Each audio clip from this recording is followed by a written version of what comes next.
আমি নিশ্চয় আপোনালোকে অসমবাসীয়ে গম পাইছে এতিয়া আমাৰ যেহেতু মিচিং জনগোষ্ঠীৰ এটা অন্যতম উৎসৱ পৰাগ উৎসৱ আমি ৮ নং হলমাৰী গাঁৱৰ ৰাইজৰ উদ্যোগত আমি 5 দিনীয়া বৰ্ণাঢ্য কাৰ্যসূচী আমি আয়োজন কৰা হৈছে।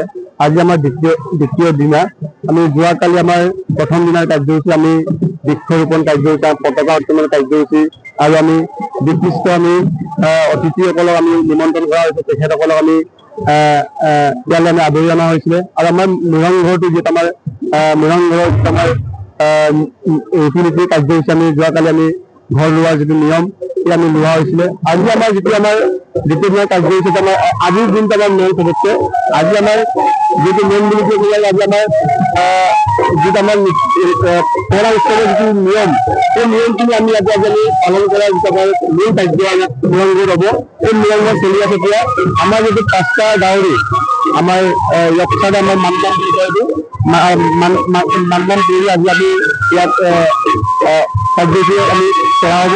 আৰু আমাৰ আজি বিশিষ্ট অতিথিসকলে আমাৰ আমন্ত্ৰণ জনোৱা হৈছে আমাৰ ইয়ালৈ আমাৰ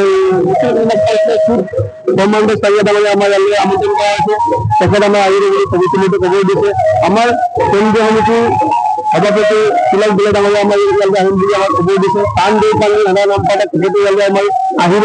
আৰু বিশিষ্ট আমাৰ সমাজসেৱক আৰু বিশিষ্ট আমাৰ নাগৰিক আৰু বিশিষ্ট আমাৰ শিক্ষাবিদ তেখেতসকলে আমাৰ এই মাজুলী আহিব। আমাৰ ইতিমধ্যে আমাৰ ডক্টৰ মুনীশ্বৰ দলে ছাৰ আমাৰ মাজুলী আহি গৈছেগৈ।